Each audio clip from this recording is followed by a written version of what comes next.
Even while I was cutting the video on combat tactics, I felt that there was more to be said on the topic of avoiding combat.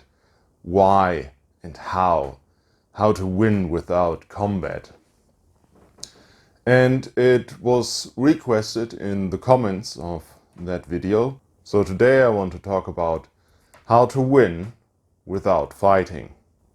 I want to have a look at this topic from both the player's side, why you would want to do this and how you would go about this, and from the GM side, how you can facilitate this and why you would want to do this.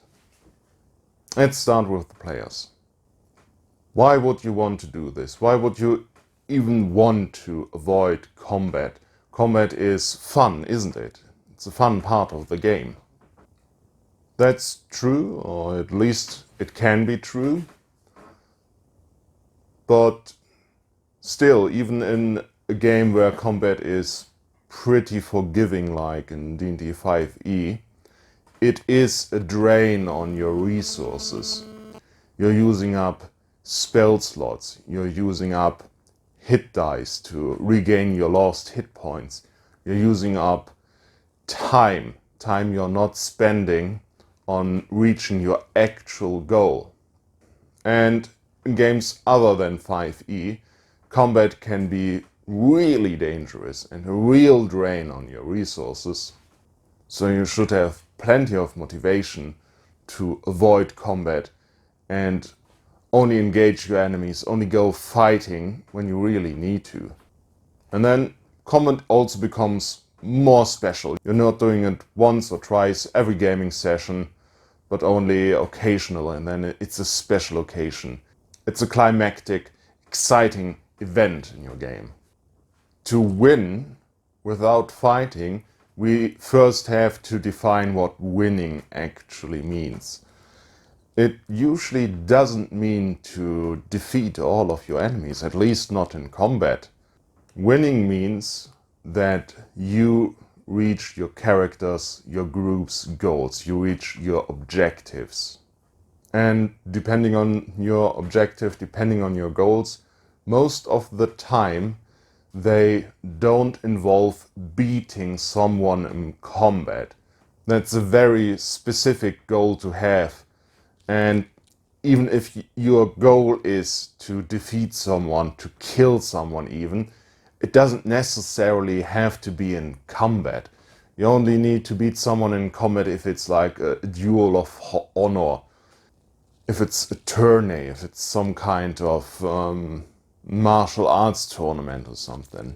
So to begin, you should take a good look at what your goals actually are, and then as the story progresses, keep those goals in mind and have a really good look if you actually need to engage in combat to reach your goals. Let me give you an example.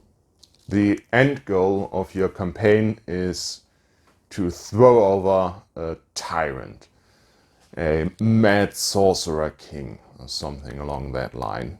The first straightforward solution would be to gain allies, then storm his castle, storm his sorcerer's tower, and beat the shit out of the guy. But you could also reach that in a roundabout way. You could, for example, gain information, then sneak into that tower and stab the man while he is sleeping.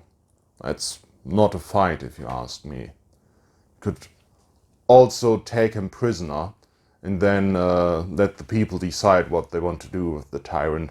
Maybe even have a trial or something. Or maybe you could try to go through a diplomatic route. Gain support, gain allies, and at the same time undermine the support, the ally and the resources of the Sorcerer King to a point where his grasp on the country is so weak that he has to negotiate, has to give in to your diplomatic pressure, and maybe he will resign.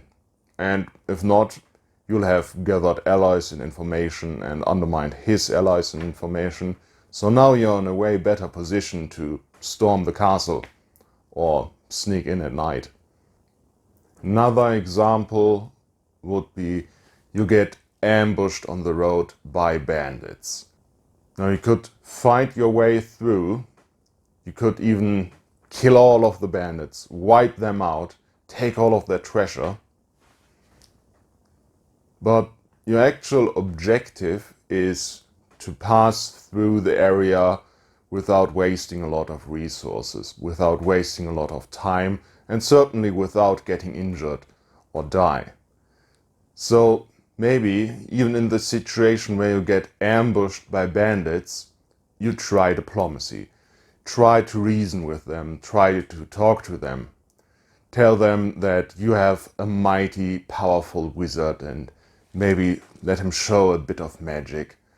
Make a flurry with your sword, make a display of your martial power to give you a stronger bargaining position.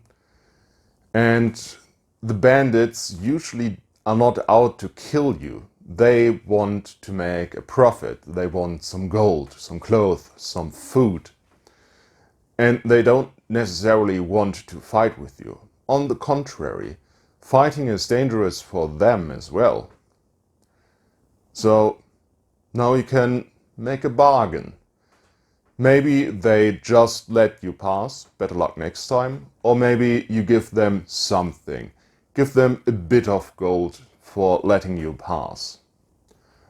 And if diplomacy breaks down, you can still cast a fireball at their leader and engage them in combat. Nothing lost. In that situation, if you were doing your reconnaissance right, if you had a scout ahead of your group, you would have been able to spot that ambush and get around it. Art of war, just saying. And what you need to do second, now that you have your objective in mind, is to think about ways how to achieve them. Maybe roundabout ways to go to the problem. Approach it from different angles and don't just run in with the most straightforward solution. Have a good look at your characters, at your party's skills and abilities, at their strengths and weaknesses. Maybe there are some abilities in there you can use not only in combat. Maybe you have spells, maybe you have access to spells and potions and poisons you have not used before because they don't do damage in combat. They are not that useful in combat. But maybe they are really useful to go around combat. Take a simple invisibility spell. It ends as soon as you attack someone. That's so in combat. But if you can use it to get around someone to avoid the combat completely, it becomes a really powerful spell. Spells like Charm Person, Spider Climb, even Invisible Servant can have a lot of applications if you are liberate and creative in their use, and can help you to get around a number of problems. Even a character that is purely focused on combat, some sword master or barbarian, usually has some kind of capability to use their powers outside of combat. Maybe you can use your enormous strength to break down some barrier that will let you get around somewhere. Maybe you have some crafting skills so you can make your own weapon. Could you also use this crafting skills to fashion ladders or bridges or trade goods or traps or something? Maybe you could pick up one feat that lets you roll Intimidate with your strength score, and suddenly you have a social skill. Suddenly you can just look at people angrily and flex your biceps to make them do what you want without hitting them in the face first. If you go further down this road, Maybe you want to build your characters so they are more flexible, they have more tools in their arsenal than just combat-focused tools and abilities. Give them a broader selection of skills. Don't min-max your attribute quite as hard as you could.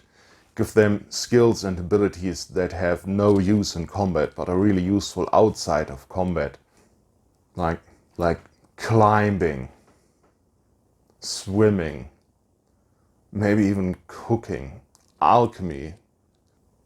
Once you get the mindset down that you want to avoid combat, everything outside of combat suddenly becomes way more important.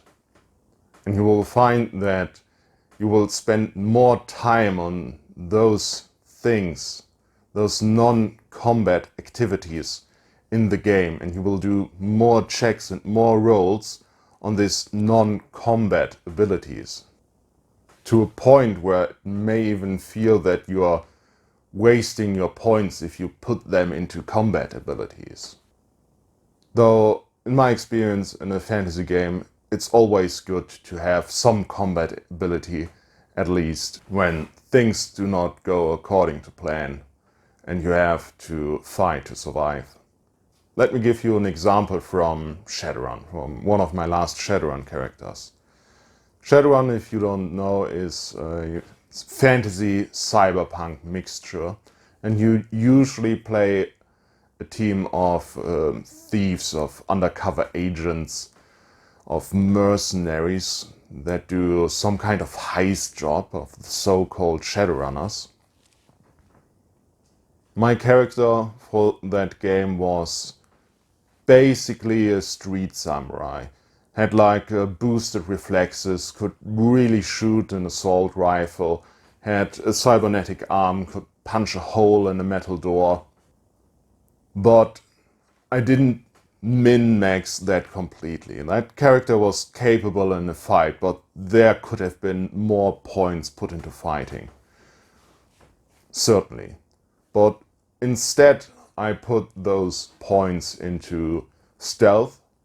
So she was not the most stealthy character in the group, but the second most stealthy, and could sneak past most problems with the rest of them. I put some points into driving and some resources to get a good car, and combined with the reflex booster that was useful in combat, she became also a capable getaway driver. And then I found that instead of using an assault rifle, I could use shock gloves, gloves with like built-in tasers, and they were kind of broken in that system. Could do a touch attack, and that gave me 2 bonus dice. I could use 2 of them, giving me more bonus dice, and I could even split my dice pool to attack 2 targets at once. And combined with the stealth ability, suddenly I could take down many targets without making any noise, giving us a really strong infiltration ability. Contrast to that, I once played a seafarer, kind of pirate in a game, Thorwaller, and at some point I put on heavy armor, put on a shield and a weapon, and neglected all skills outside of combat. And I found that was really frustrating to play for me, because combat kind of became my only option. And if that was not working out for us, if the enemy was actually stronger than us, there was not much I could do about it.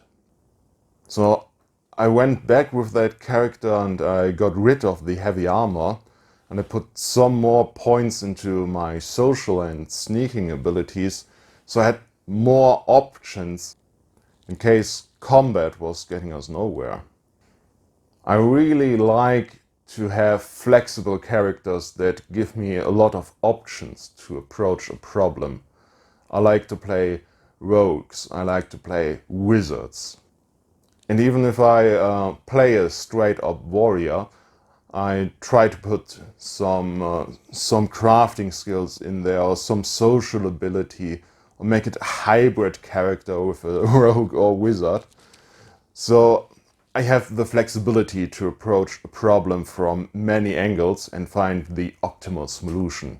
That is fun for me. In summary, as a player, you want to avoid combat because it's a drain on your resources. You can win without fighting if you keep your goal in mind. You can win without fighting if you keep your goal in mind and don't let yourself bogged down by wanting to fight, by wanting to beat someone. Approach your problems flexible, gather information, try thinking outside of the box, and then tackle the problem from different angles. See what works. And if all of that fails, you can still engage in combat and try to solve the problem with brute force. Now, let's take a look at the GM side of things. First, let's look at motivation. Why would you want that your players avoid combat, since tactical combat, is so much fun? And I have to say, maybe you don't. It really depends on the kind of game you want to run. And if you're into a very action-heavy, combat-heavy game, like an 80s action movie, like Dragon Ball Z, then by all means, go for it. Have a lot of combat, let your characters become really powerful, have your big evil bad guys be powerful fighting wizards, have really dramatic fight scenes on flying airships. More power to you. But if you want to run a different kind of game, maybe more heavy on the drama, or you want to encourage your players to do more role-playing and engage with the world and the NPCs not through the edge of a sword, but by talking to it, then you want to cut down on the amount of time spent on combat. And you want to encourage your players to avoid combat and seek other solutions. Now, to reach this goal, first you have to make it possible for your players to solve problems without combat. Have a look at the motivations of your NPC. Even a lowly random goblin somewhere in the mountains is not out to kill the PCs. Maybe they want to kill the PCs to eat them, but then their motivation would be to get food.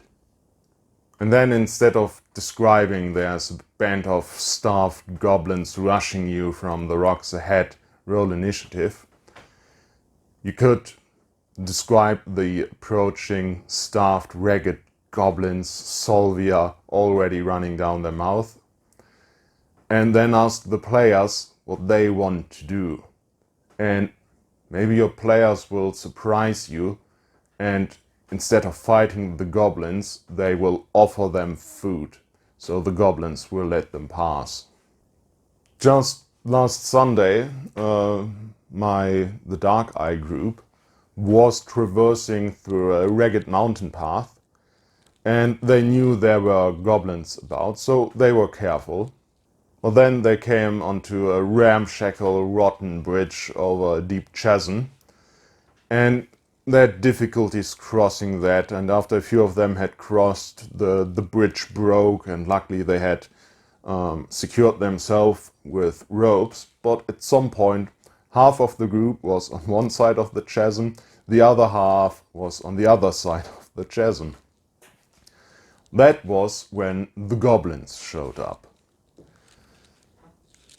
These savage mountain goblins were looking for a chance to get good loot, get food, get iron tools, weapons, clothing, without actually having to fight.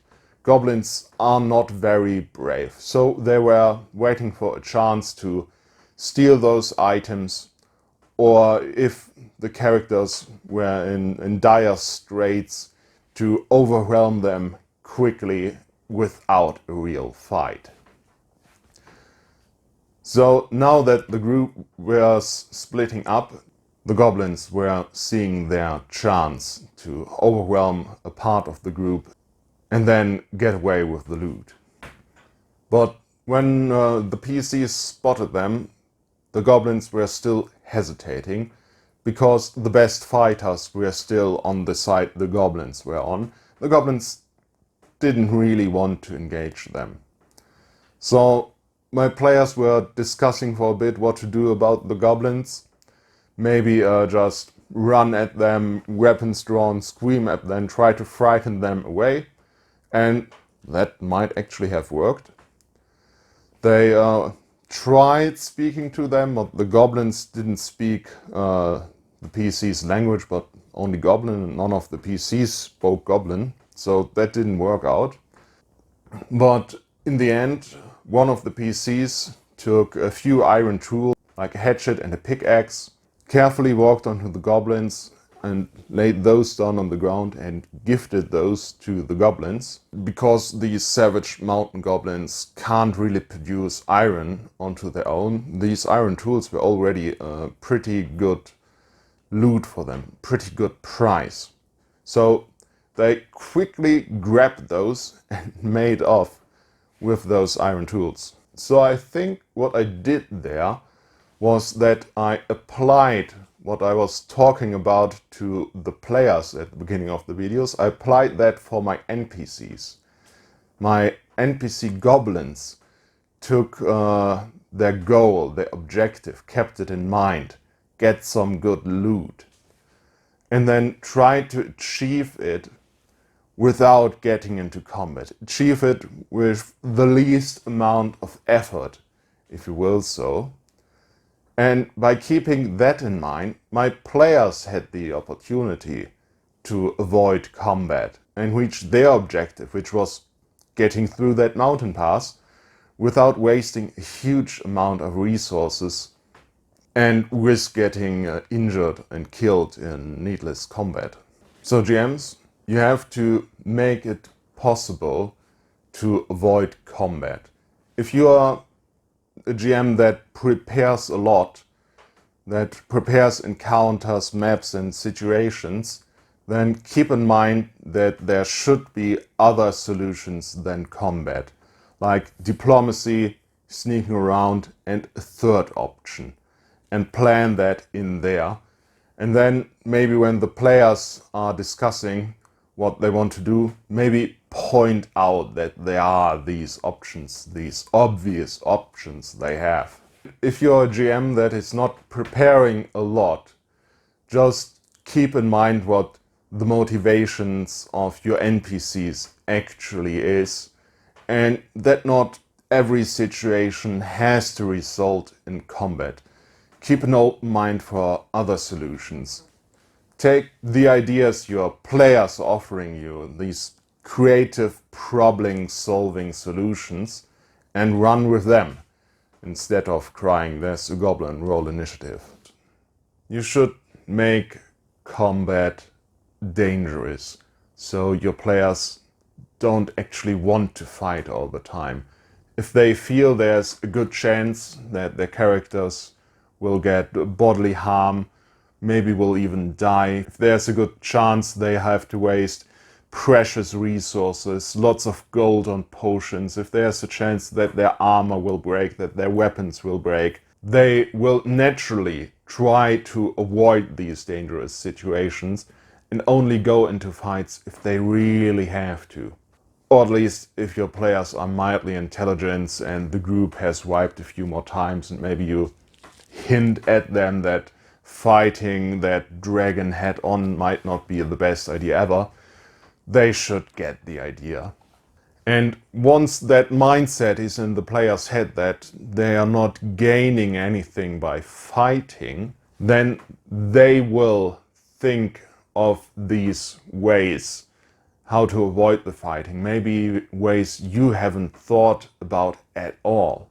As a GM, the very first thing you shouldn't do if you don't want to have a group of murder hobos is to reward fighting and killing your NPCs. Don't give XP for winning in combat. Give the PCs XP for what you want them to do, maybe even immediately. Give them level ups when they reach certain points in your story. Give them experience point for reaching the goals they have set themselves.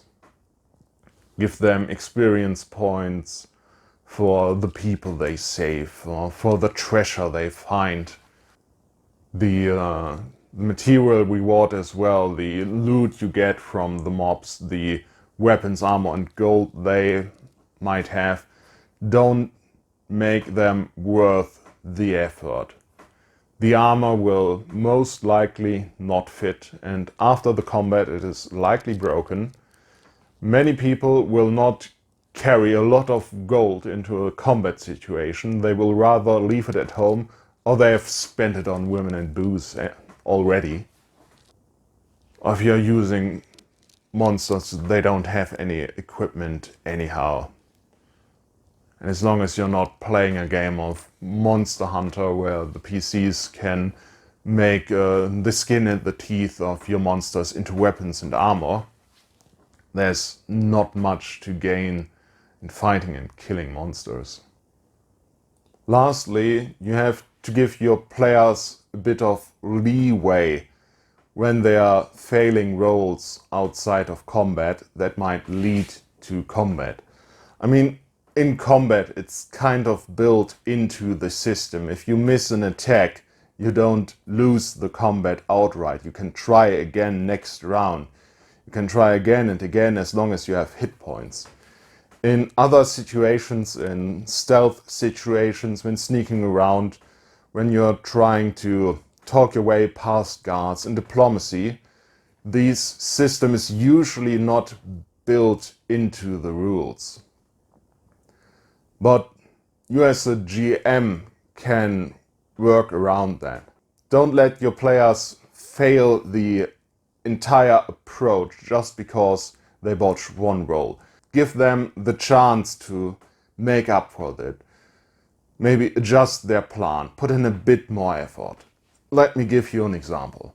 Player is sneaking through a garden because they want to get into a mansion and guards are patrolling. They try to sneak around the guards, so they make a stealth roll and they fail. Now, the guards could spot them, cry alarm, roll for initiative. But then we are back in combat and we are trying to avoid that. So instead, as long as the players didn't have a critical failure, I would say, yeah, you make a bit of noise, you rustle some leaves, and one of the guards hears that, his ears peek up, and he comes walking in your direction. He hasn't seen you yet. What do you want to do? And then the PCs can put in some more effort, try sneak around that guard, maybe take that one guard out silently and hide the body, and get back to sneaking. Maybe they drink a potion to give them +4 to stealth checks. Maybe they use a scroll of invisibility. Then let them make these additional rolls. And only if they mess up again, if they mess up 2 or 3 times, then let the guards spot them, ring the alarm, roll initiative. Same if they are trying the diplomacy approach. They want to get into that mansion and they try to talk their way past the guards. Maybe their first approach is that during a party they forge an invitation, they've got their good party costume ready, and then they pose as someone who should be invited to that party. They try to get past the guards and they botch their diplomacy check. They botch their persuasion, their lying roll. And now the guard could once again scream alarm and roll for initiative. But instead you could say he's looking at your invitation in a funny name, raises an eyebrow, looks at you and says, "This doesn't seem to add up. Something's wrong here. What do you want to do?" And give your players one more chance to make up that botched roll. Maybe use a charm spell on that one guard. Maybe make up an excuse, go away, and then come back with another approach. Maybe take a pouch of gold and slip it to the guard, bribe him so he will let you pass. And then let the players make the additional rolls, let them try to make up for that one botched roll and go on with their original plan. And only if they fail again and again, if they can't come up with another solution, if the bribe fails, if they don't have the magic or don't want to spend the magic to get past it with their diplomacy approach, maybe if the players attack the guards themselves to get past, then roll initiative and initiate combat. And what do you gain by all that effort? For one thing, you get a more varied, a more interesting game. Usually get more role-playing, more creative problem-solving, a wider variety of interactions between the players and the world, the PCs and the NPCs. Also, combat becomes more tense because it is a special occurrence, because it is dangerous. You can make combat more dangerous if there are ways to avoid it, making it a highlight, one of the highlights of your game, rather than a common part of it. You will find that you have to put less effort, less planning into the abilities and the combat tactics, the combat prowess of your NPCs, because your players will not be as min-maxed on combat, and you spend more time on other parts of the game. And that makes it easier for you as a GM to present a challenging combat encounter. Don't have to go all out with crazy ancient dragons, lich, wizards to challenge the combat prowess of your group. I mean, I personally don't have a problem with tactical combat.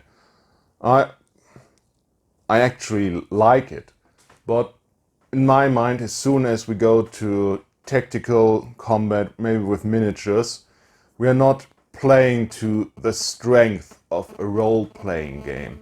And maybe instead I would like to play some sort of board game or war game that is focused solely on that kind of combat. I mean, these war games is where role-playing games originally came from, but they are so much more. There's so much more interesting situations, problems to solve, NPCs to talk to, than just combat. RPG is this one medium where talking to your friends, where creativity and imagination can be played out. And there's just so much more room for creativity, imagination and talking to your friends if you're not engaging in tactical combat all of the time. That's all I have on the topic for today. So, what is your approach to combat? Maybe you have a story of how you or your players got around a combat situation in a really funny and creative way. Let me know in the comments below. Thanks for watching, and goodbye.